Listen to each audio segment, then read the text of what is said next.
একজন কৃষক ছিলেন যিনি প্রতিদিন আল্লাহর উপর ভরসা করে তার জমিতে কাজ করতেন।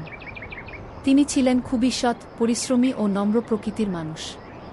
তবে তার জীবনে সবসময় সহজে রিজিক আসত না।